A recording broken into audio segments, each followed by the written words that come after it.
Good evening, colleagues, and welcome to our event here today to celebrate 180 years of the college. My name is Barry Flynn from the Royal College in Northern Ireland. And today's webinar should last approximately 1 hour, and you can pose questions or make comments via the options on your floating desktop. Now this will be recorded and made available on the college's YouTube channel. Okay, and it is now my privilege to welcome Professor Wendy Burn CBE, former president of the college and a very good friend to the Devolved Nations, who will host this afternoon proceedings. Thank you very much, Wendy. Thank you, Barry, and thank you very much for inviting me. And welcome everybody to the webinar. I'm really pleased to be chairing this webinar. It's the latest in a series of events the college is running to celebrate its 180th anniversary. And today it's from the perspective of the Devolved Nations, Wales, Scotland, and Northern Ireland. I'm particularly pleased that I've been asked to chair this one, as I had some of the best times of my presidency, visits to the Devolved Nations, where I was always met with friendliness and hospitality. The college believes it's important to celebrate this significant milestone. And the aim of this event is to learn more about our past and to celebrate our unique story today with the Devolved Nations. So we have 3 speakers this afternoon. The first one is from Northern Ireland. The college in Northern Ireland Vice Chair, Dr. Michael Doherty, will present on the influences of the development of psychiatry in Northern Ireland. He's going to explore the origins of psychiatric practice in Ireland from the 19th century onwards, and he'll focus on some of the key influential figures from that era. Michael's a retired consultant psychiatrist who was based with the Belfast Trust. This is one of his last duties as Vice Chair of RC Psych in Northern Ireland since his election in 2017. So over to you, Michael, and thank you. Thank you very much, Wendy.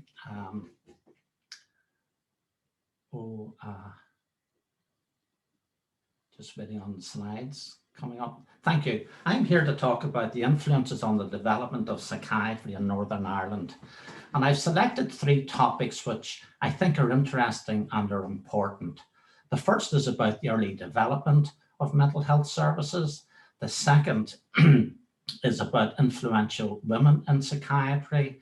And the third is about developments in Northern Ireland since it was established as a state 100 years ago. Next slide, please. It's important to remember that up until 100 years ago, Ireland was one administrative unit under London, and that'll be the context in which my first part of the talk is going to be. But it's also about links with centres of excellence, particularly in Scotland and parts of England and further afield. And thirdly, I want to introduce you to some key people, particularly doctors, who were very influential in the development of services. They were the shakers and the movers. They were the people who drove up the standards of care for the mentally ill and standards within the profession. Next slide, please. If you're talking about the history of psychiatry in Ireland, you have to start with Dean Jonathan Swift. He was the Anglican Dean at St. Patrick's Cathedral, and throughout his life, he had a tremendous interest in the mentally ill and the poor. And he decided to bequeath all his money in his will for the building of a psychiatric hospital. And during his life, he planned this out, and he had the help of a great landowner and a Lord Mayor of Dublin with similar interests, Sir William Founds. And as a result, St. Patrick's Hospital opened in Dublin in 1757. This hospital is still there. It's one of the leading hospitals in Ireland and one of the leading hospitals in the world. And for the older members listening to this, you may remember the late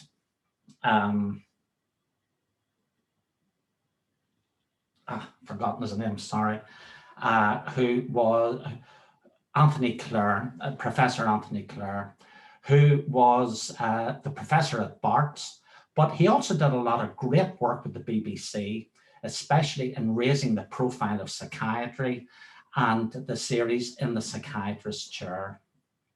Next slide.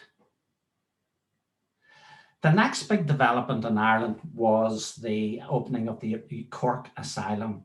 And William Saunders Halloran was a doctor who was very much involved in that.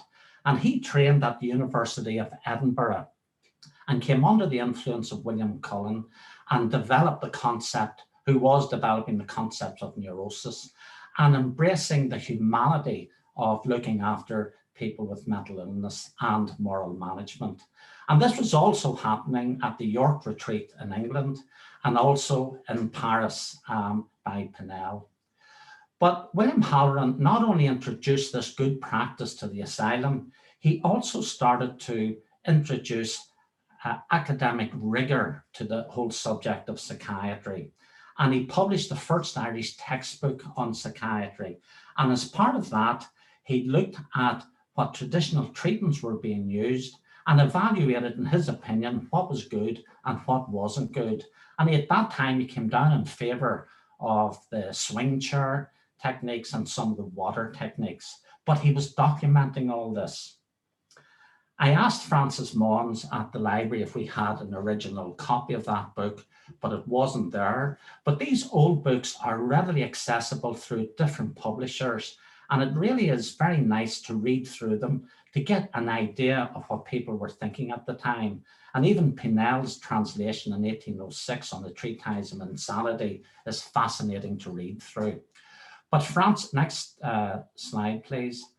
Francis did find William Halloran's second book, and he was obviously publishing quite a bit. And this was on observations on the causes of insanity. And when we opened the book, we saw up in the right-hand corner the signature of Samuel Chuk, 1819. And it just shows you, despite the problems in transport, communication, publications, joined up thinking was happening. People were sharing their ideas. And this prefigured the need and the development of a professional body for mental health. Next slide, please. The next stage in Ireland was a series of acts that introduced the district asylums. And it was agreed that Ireland would be divided up into different districts, and each district would have an asylum. And through the 19th century, about 26 asylums were built. And all this was funded from the public purse. It was the first in the world, and it was the envy of everybody. And these were the asylums built in Ulster. And I'd like to highlight Monaghan, which later became St. Davenant's Hospital.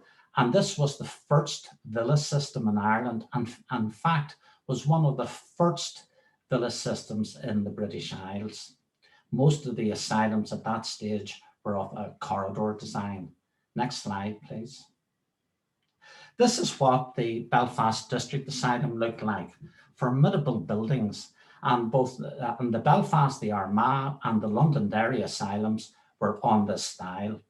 There was a lot of work put into thinking about the asylums. When I read the Hansard minutes and the governors of the asylums minutes, you can see there was a lot of concern about the welfare of people who were mentally ill, not only for their physical health, but also for their mental health.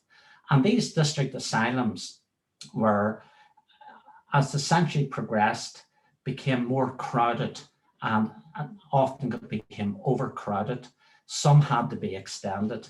And there's often a lot of debate as to why that has happened, and also what the role of the famine may have had on excess admissions to the asylum. It's a complicated subject, but Brendan Kelly, in his book, Hearing Voices, goes into this in lovely detail and explores it. Next slide. And I'd like to introduce you to Robert Stewart, who was the first resident medical officer of the Belfast Asylum, and he was there for 40 years, again trained in Glasgow under Professor Cleghorn, who very much advocated moral management. And he recognised the need for a professional organisation. And when the Association of Medical Officers of Asylums was established in 1841, he started travelling over to England to the meetings.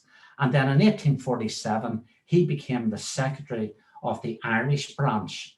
And through this, he helped share good practice, because the different meetings of the annual meetings, they went around the different hospitals and they demonstrated their practice, and he drove up education and sharing of good quality practice. Next slide, please.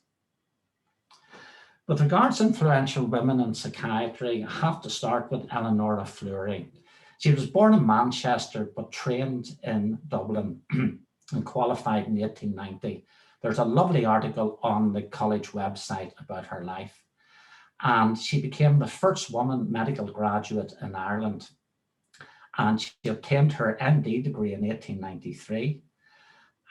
But she could not become a member of the MPA because of her gender.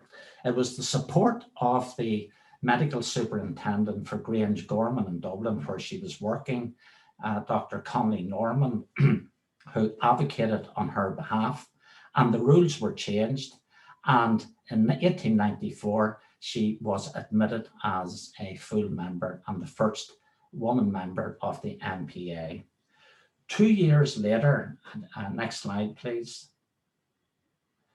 Dr. Helen Boyle became a woman member, and she went on to become the first woman president of the RMPA. Helen Boyle was born in Dublin, but went to London at quite a young age, or the continent at a young age with her family, but spent most of her training in England, in Brighton and Lewis.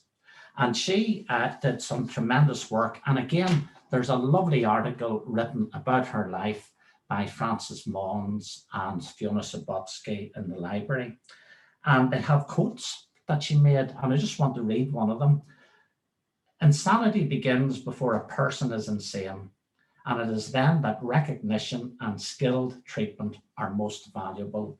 And that was a vision of early intervention.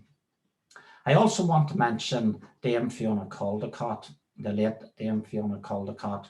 I had the honour of being at the council meeting when she chaired it for the first time as president, and I was very impressed with the vision that she had shared with us.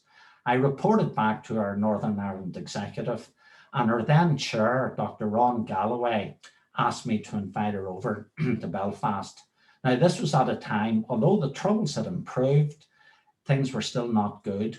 But Fiona Caldicott came back to me directly the next day, and she was very happy to come. And a few weeks later, she was over in Belfast and has come quite a number of times after that. And in Northern Ireland at present, we have five health and social care trusts. Now, these trusts provide all services: acute medicine, surgery, psychiatry, pediatrics, etc. And of the 5 medical directors, 2 are members of our college, and both are women.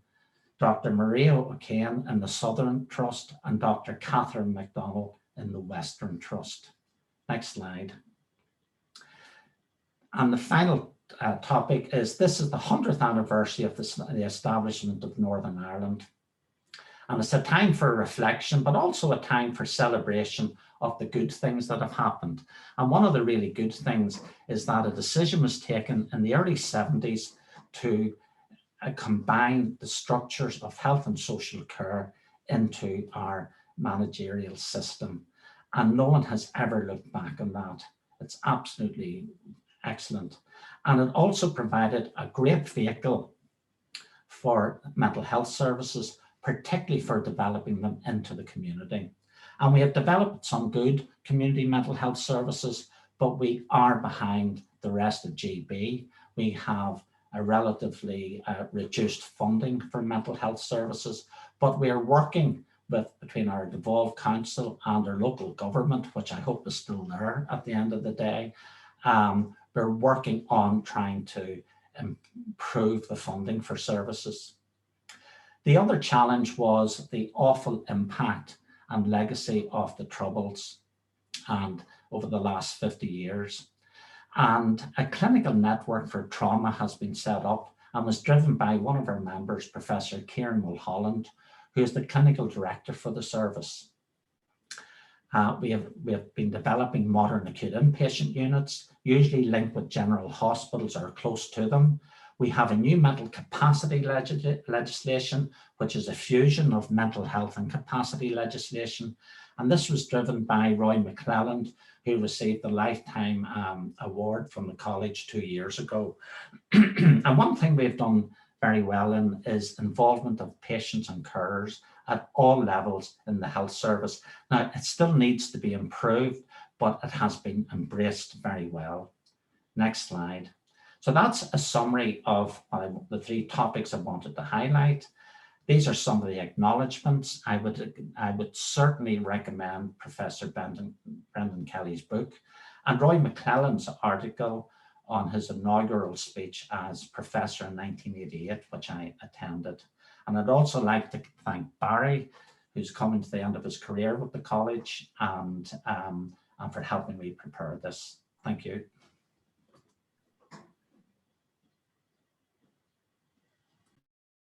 Thank you. That was a lovely talk. Really nice to see you focusing on the women as well. So thank you. Our next speaker is from Scotland. RC Psych in Scotland's going to be represented by Professor Rab Houston of the School of History at the University of St Andrews. He's going to provide a summary of the development of mental health care in Wales, Scotland and Ireland over the last 200 years, bringing out similarities and contrasts with English developments. He's just going to give us a 10-minute summary. He's made a much longer free podcast that'll be available after the event, and the link will be circulated. So over to you, Rab. Thank you.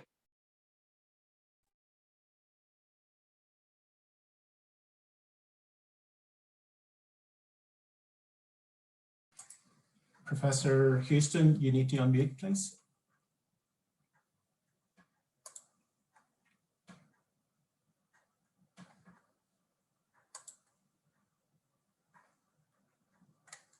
Still can't hear you. Oh, go now, please. Yep, that's us. Yes, one of the reasons I took early retirement was because I couldn't handle the technological side of remote teaching, which is one of the most miserable experiences of my entire academic life. Anyway, back to the point. Sorry about that little glitch. Barry originally asked me to do just Scotland, but I thought that it actually made more sense to try and do a comparison of the 3 devolved administrations. The reason I decided to do that was because most histories of psychiatry in Britain are actually histories of England. And I wanted to challenge that often unconscious bias by looking at how provision in the other 3 parts evolved and the light this sheds on the development of mental health care across what some call the Atlantic archipelago. If you go to that free podcast, it lasts for about half an hour. You get a lot more information there. You get that from my website, which has got a whole load of other free resources. So the podcast and the talk uses 3 templates by which to compare the history of psychiatry, the history of mental welfare in the British Isles. First of all is the extent of institutionalization, the process of institutionalizing patients and then deinstitutionalizing them. And that's in comparison with what we today might call community care, what was known as outdoor relief or out relief in the historic past. The second template of comparison is the place of private madhouses and of voluntarism in the early provision of institutional care.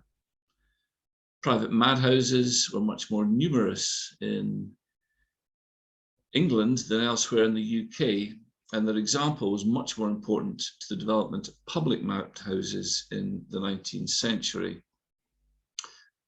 And the third template of comparison is the broader significance of social and cultural values, as well as of diverse legal and political structures for the type of provision chosen at the time.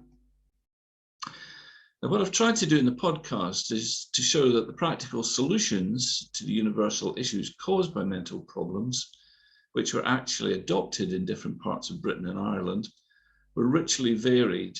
England is not just a template for everywhere else. And I've also tried to show that the reasons for the choices made in the past and I think the present are rooted in more than just legislation. To go through the three devolved administrations one by one, Wales is characterised by the following. It has much more limited and later institutional provision than England. It wasn't mass institutionalised until the early 20th century. Instead, it had an active preference for community care, which accounted for a majority of maintained sufferers until the 20th century. It had almost no private madhouses and a very small voluntary sector. And it illustrates clearly the role of social and cultural forces in shaping mental health care, including the distinctive place of the Welsh language, which is much more central to mental welfare provision in Wales than it is in either Ireland or Scotland. Scotland institutionalised slightly later than England, building on a different base. It was the prominent voluntary sector, which is exemplified by the 7 famous royal asylums of Scotland, like the Royal Edinburgh Hospital, which is only about 10 minutes walk from where I live. Less used than in Wales, there was nevertheless in Scotland a clear preference for community care as part of what might be described as a mixed economy of welfare, which you find also in Wales. Like Ireland, Scotland had limited private residential provision, mostly for better off patients. Distinctive is the strength of medical education in Scottish universities, and that created a numerous, an innovative, and an independently minded psychiatric profession. And finally, intellectual current originating in the Scottish Enlightenment, which some argue was the British Enlightenment, influenced the distinctively Scottish interpretation of liberty that pervaded attitudes to mental disorder. And I talk about things like voluntary admission and asylum architecture in the full podcast. Ireland is distinctive again. It had a later institutional provision than England, but a very extensive one. It had few private madhouses and a small voluntary sector. It illustrates social and cultural dimensions of care, including shunning outdoor help for the insane. It's quite a pronounced difference with both Wales and Scotland. And finally, as you might expect, legal and political forces were much more important in shaping the Irish experience than in other parts of the UK. This, the legacy of colonialism, the colonialist style of which Ireland was governed, and indeed in some instances continuing to be governed after partition. Concluding remarks. The current practice of psychiatry has become homogenized over time by legislation, education, publication, association, labour mobility, and the pharmacological revolution. The clearest spatial differentiator is indeed the diverse legal structures in England and Wales, Northern Ireland, and Scotland. Yet to me, there remain important differences beyond the statute book. Deep cultural forces that have shaped the very different societies and cultures of the component parts of the United Kingdom, as was and as is. These forces may seem less relevant to practicing psychiatrists today, distant residues of a fortunately vanished past, but they continue unobtrusively to direct patients, practitioners, and societies in the paths towards mental well-being which they choose to tread. Thank you.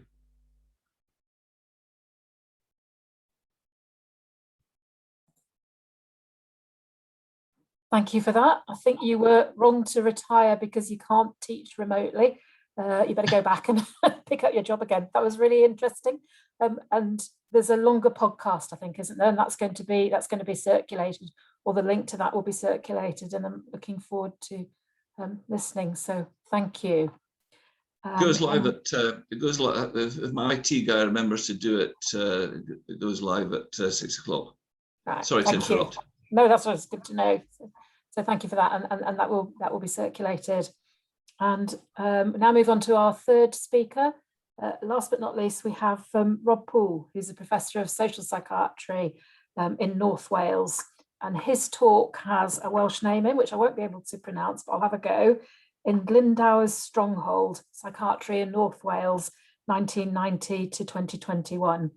He will examine, among other things, community psychiatry under the Welsh Office, the academic department in North Wales and its dissolution, the Centre for Mental Health and Society, Mark Drakeford's concept of prudent healthcare, and the current alliance between social psychiatry in North Wales and psychiatric genomics in Cardiff. So that's a lot to cover in a short time, but Rob, over to you. Thanks, Wendy. Yes, I've probably overdone it, but never mind.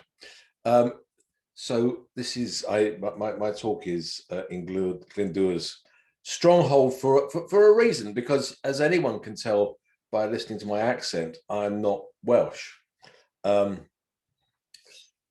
Glyndwr, Owen Glyndwr, was the last Welsh prince to defeat the English in battle, and he was based in Northeast Wales. Why am I struggling to make this work? Okay, there we go.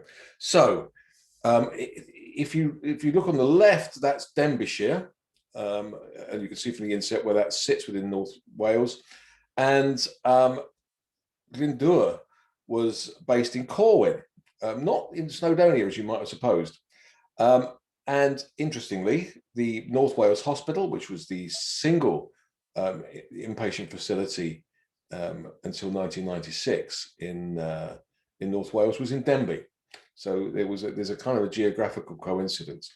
My talk today is about the modern history, or some aspects of the modern history of psychiatry, specifically in North Wales, because it doesn't get talked about so much, and there's many interesting aspects and often contradictory aspects to the modern history of psychiatry in North Wales. On this slide, you see a modern statue to Owen Glyndwr in the middle of Corwin. He fought Henry IV and appears in Shakespeare's play as Glyndwr. On the right, there's a picture from the 1990s of the North Wales Hospital in Denbigh, a few years before its closure. Whoops. I don't know what you're seeing, but I see a picture of myself as a youth.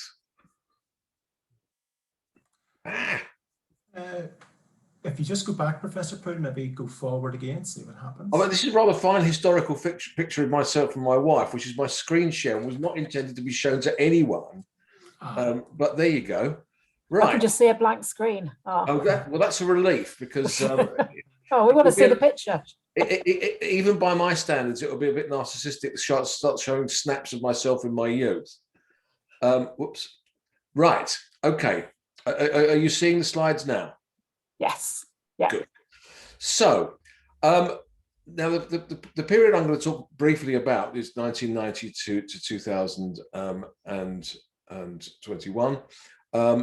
Partially because that more or less embraces the period where I've had any involvement in psychiatry in North Wales. I was originally a consultant psychiatrist in Liverpool from 1988, but I moved to a job in North Wales in 2004, and I've very happily been here ever since. But there are some other reasons for taking that period. In 1990, it was before devolution, and Wales was subsumed within England and Wales, which makes its history very different to the history of the other devolved nations. Psychiatry didn't do that well under the Welsh Office. Funding for the NHS in Wales is determined by the Barnett formula, which was introduced in 1980, whereby Wales is given a grant by Westminster on a per capita basis. It's given the same per capita spend for the NHS as it's spent in England. But of course, levels of deprivation in Wales are far higher than in England. So the NHS is relatively underfunded. And under that context, the funding for mental health services in this period was even worse than for general services. So the Barnett formula acted very much against psychiatry in Wales. Nonetheless, there were some good psychiatrists at work in North Wales. The dominant person in 1990 was Dr. Mabel Tannehill, who was a formidable woman who was basically the medical director of the service, a real powerhouse. But there was also Dr. D.A. Jones, David Allen Jones, who sadly died last year.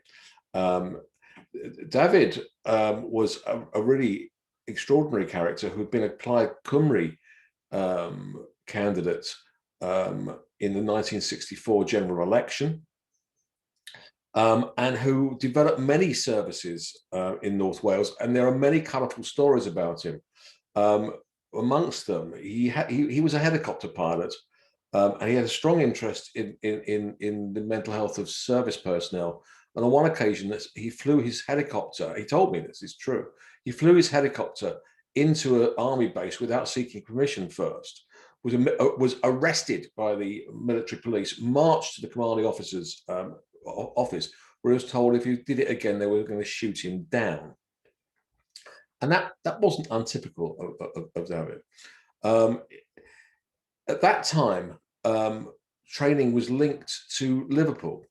And in fact, in the early 90s, I chaired the postgraduate training committee in Liverpool and therefore had responsibility for the training posts in North Wales, despite the fact that otherwise there was no other connection. And their trainees attended the Liverpool course.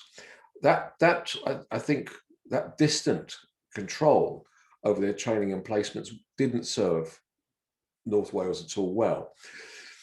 North Wales has a very dispersed population. It's a farming area. There's the two main centres of population are Bangor, which is quite a small town, and Wrexham, which is rather a larger town. Bangor to the west and Wrexham to the east. And then most of the population live along a strip. Much of the rest of the population live in a strip along the coast in between. That has made the development, that was making the development of modern community services quite difficult. And certainly in 1990, which was a time, remember, when most big mental hospitals were still open, nonetheless, there was a particularly institutional model with North Wales Hospital, and it was difficult to develop community services. People were trying, but it made life difficult. Kenneth Rawnsley, I think, was the first professor of psychiatry in Cardiff, and a very important figure in British psychiatry. He was too. In fact, in international psychiatry. And when he retired, he was Peter McGuffin took over for him and started to develop this very major centre for psychiatric genomics in Cardiff. But in North Wales, in 1990, the relationship with the academic department was quite distant, and literally quite distant. The journey times from Wrexham or Bangor to London are about the same as they are to Cardiff. So it was difficult for people to go to the same meetings. It takes a long time to get around. Luckily, there is, I've done it again. There is no motorway connecting North and South Wales. It takes time. In 1990, in an effort to improve the conditions in mental health care in North Wales, the academic sub-department of psychological medicine was established in Denbigh Hospital. And here is the opening ceremony. And the guy on the left is the I think provost of the University of Cardiff University, essentially the vice chancellor.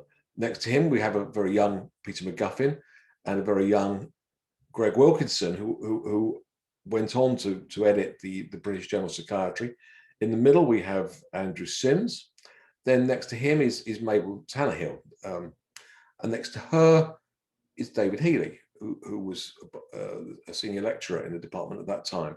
And then far up to the right is Michael Shepherd, who was Professor of Psychiatry at the Institute, and had a significant role in establishing this department. And I think probably a significant role in his protege, Greg Wilkinson, becoming the first director.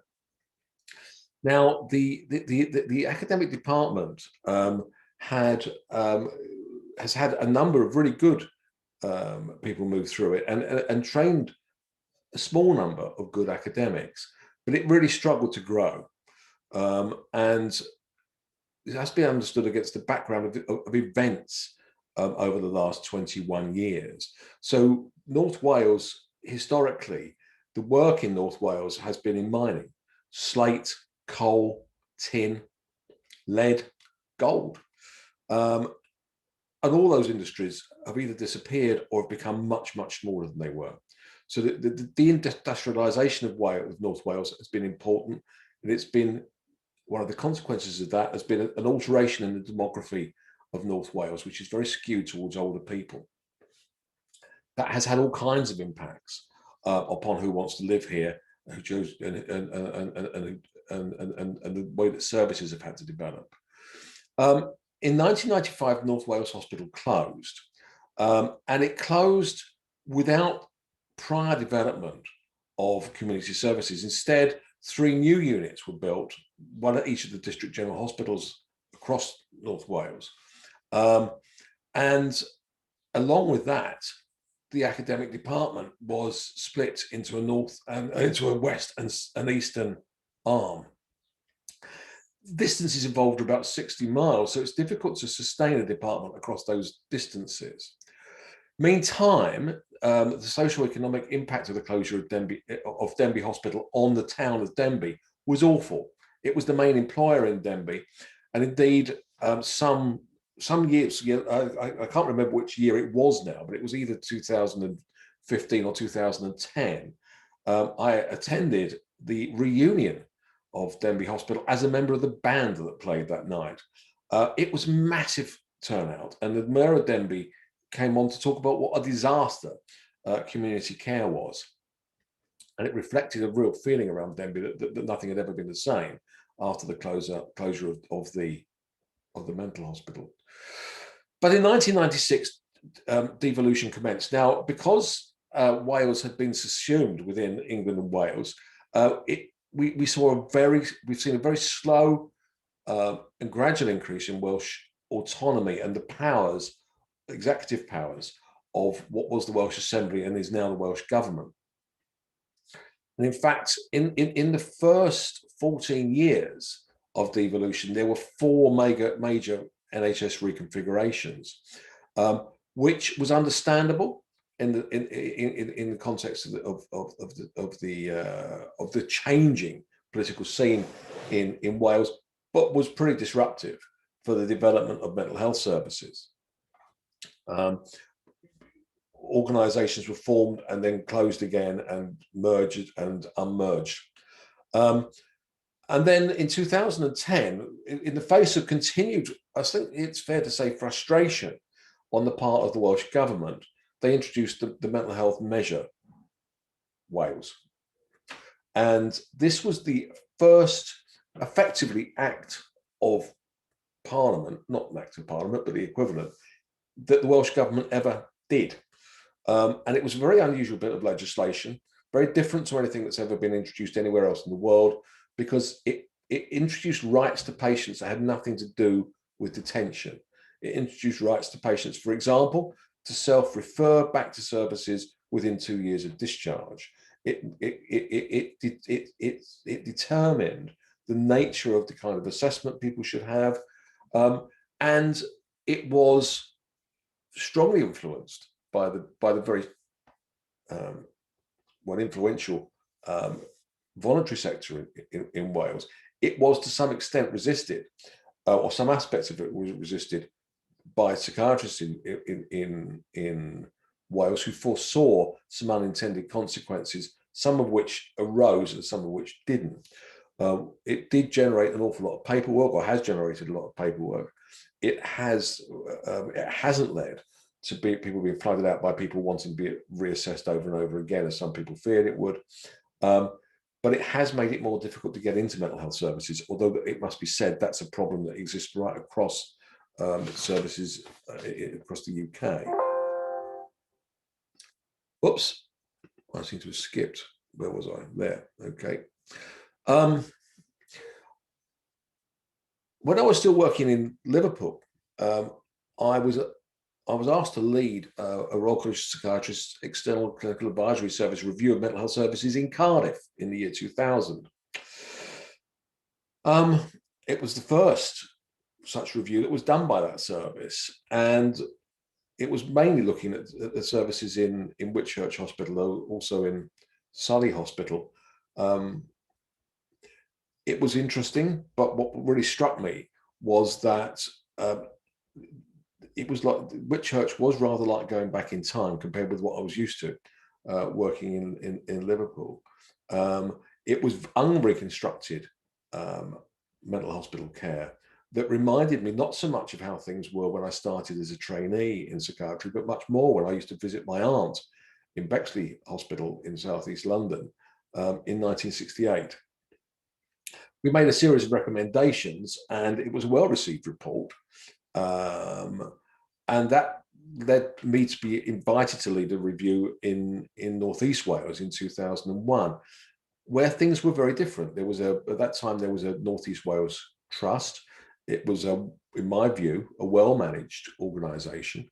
And there were real efforts being made to develop community services, but they had real problems. They had problems with the recruitment of consultants. They had problems with with a lot of structural issues.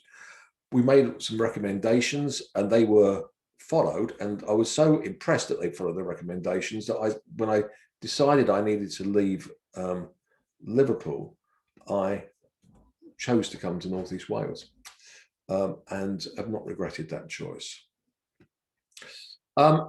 In 2009, there was a reorganisation that led to the formation of Betsy Cadwallader University Health Board. Now, the then Minister of Health and Social Care in the Welsh Government was Edwina Hart, arranged for a group to be put together to recommend the configuration of mental health services across Wales.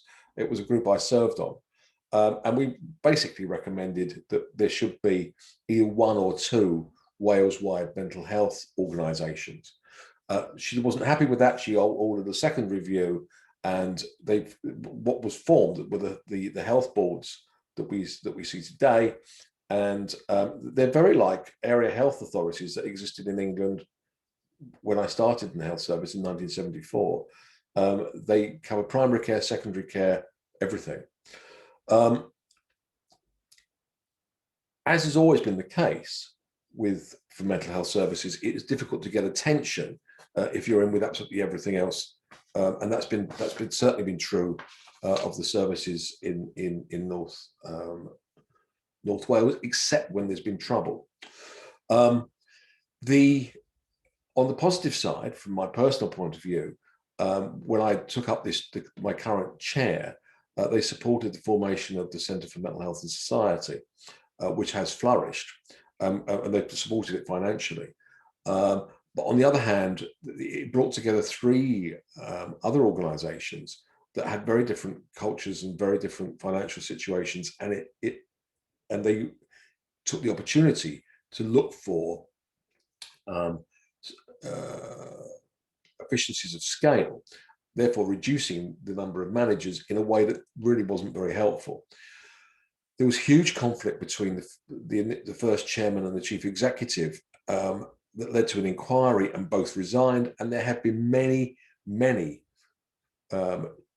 changes in the senior level of the health board since, in a whole sense of turbulence going on the whole time. Indeed, the organisation was in special measures for 5 years, between 2015 and 2020, which is clearly an exceptionally long time to be in certain special measures. from the point of view of their mental health services, things have been rather dominated by what was called or the Tolvan scandal. So it was an old age psychiatry unit where some families were very unhappy about the care that their loved ones have received. Someone called Donna Rockenden came and did a report in 2014 that concluded that it upheld every complaint, all the complaints of the families, and concluded there had been institutional abuse. A second report was then ordered by HASCAS, which is the successor of the whole old hospital advisory service, but now the hospital and social care advisory service, which reported in 2018 and concluded that there was no institutional abuse, which wasn't to say that the care had been perfect, but there wasn't actually an institutional and systematic abuse of the patients. This has ripped through this organisation and caused huge amounts of problems to the development of mental health services, to families, to patients, and to many of the staff involved, and indeed many of the mental health service managers who actually preside over this. There, in the post-2010 period, Mark Drakeford, who is now pretty prominent, was the Minister of Health and Social Care. Mark Drakeford, one of the things about working in a devolved administration or under the auspices of one is that actually you can get to see the minister quite easily. And when I was chair of Royal College of Psychiatrists in Wales, could phone up and ask to see Mark Drakeford, and a few weeks later he'd see me. Mark Drakeford is a really impressive politician, probably the most impressive one I've ever known. He's very bright.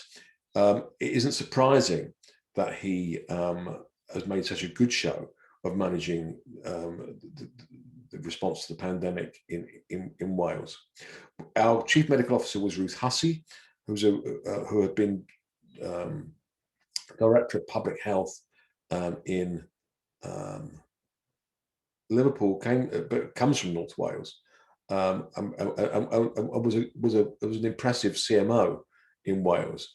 And Sarah Watkins, who's a consultant psychiatrist, was the lead for mental health policy in the Welsh government, and is someone who really understands mental health. But it didn't stop there being real big problems in North Wales in the face of this scandal, which had a kind of a momentum of its own.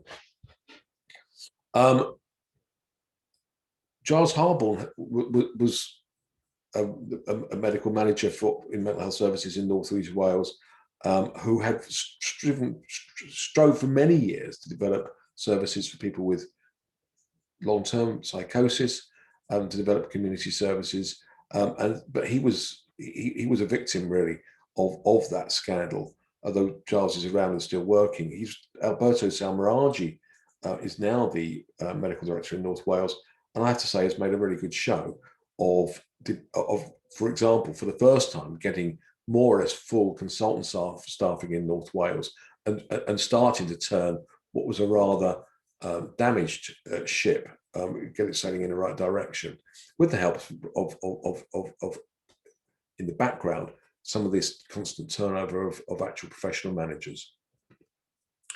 So in 2021, and I think I'm coming in right on time, we have some things are good, some things are bad. We've had a pandemic, and obviously that's caused major problems, especially in such a dispersed area where you really need for people to be seen at home, and that sometimes happens, sometimes hasn't.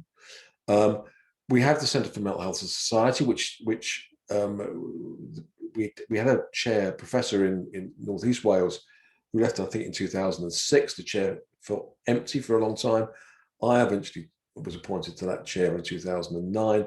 With the money that we received, we aimed to set up a centre that was separate from the North Wales Department of Psychological Medicine. There were a number of reasons for that, one of which was I wanted to build relationships with social scientists, and that's been highly successful. And I co-direct that centre now with Peter Huxley, who people will remember from his work with David Goldberg and many other things. We have a National Centre for Mental Health based in Cardiff, which was built initially around the success of the genomics work there. But now we have got a strong link with them and beginning to look at work that looks at genomic factors in mental health and alongside the social determinants of mental health. There's a plan to start a North Wales medical school, which is a bit of a long shot in my view, but it may come off. I certainly hope it does, because it will be very good for medicine and health services in North Wales. We have BCUHBs under new management, but then it's nearly always under new management. It looks optimistic at the moment, but we shall see. But the core of it, there's a national problem, a national crisis, I think, in community mental health services. And that's no less true in North Wales. And one of the things that I feel about North Wales services is our problems now begin to look more like the problems of the rest of Wales, and to some extent the rest of the UK, and they have done for a long time. And the critical issue being, how do we develop community mental health services within the health service as it's currently configured, and in the context of real problems in recruiting staff post-Brexit. So I stop there. Thank you very much. Thank you, Rob. That was brilliant. And I love how you tie in social psychiatry and genomics. So thank you. We've got 10 minutes left. First questions come through. This is from Richard Wilson. I'll read it out, and then the three of you maybe might each want to have a little go at it. It's a very interesting question. How does the college in the present day harness the diverse experience and learning from our history of development in psychiatry for the future in the three, and then he's put 4 exclamation mark, nations? Shall we do it in the order that you spoke? Michael, what do you think about that? How do we harness the learning from the past? Yeah, well, it's good that Richard's asked that question. He's our chair in Northern Ireland, so of the Devolved Council. It's hard to know, but I think you need to be aware of the past. You need to, and not judge it on what you currently know about psychiatry. You need to get out the old books and read the original books. It'll give you a sense of what was happening, because it's so easy to interpret events from 200 years or 100 years ago in the current and from the current viewpoints. But I think there needs to be academic rigor around that. And, you know, in Ireland, for example, looking at the number of people admitted to the asylums, that was a really difficult thing to research. Brendan Kelly's brought that out. And for example, there were changing patterns of admission. You know, how do you match current diagnosis with previous diagnosis? But it's there's no doubt about it, the humanity that was being introduced 200 years ago was extremely important. But somehow that's got lost at times because of overcrowding, and people need to hold on to that. It's the principle of putting patients at the centre is so critical. Thank you. Rab, what would you like to say? Psychiatry is probably the most socially and culturally influenced or inflected scientific discipline that I can think of. And it's important to recognise that when you're looking at the past. So the history of psychiatry isn't just a history of psychiatrists, and it's not even a history of legislation. The whole practice of psychiatry has to be seen in context. Now, how you guys as practicing psychiatrists embed that in the kind of medical education is, I think, entirely up to you. I could advise you, but you might not like what I suggest. Oh, we can Next. deal with criticism. Yeah. Yeah, sure thing. Sorry. Rob, sorry. Oh, thanks.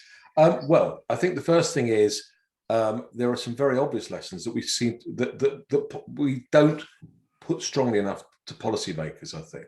So I remember when Professor Ginevra Richardson was touring England and Wales, looking at revisions of the Mental Health Act in the 1990s, she said, and I heard her say it more than once, you cannot change professional practice through enacting laws.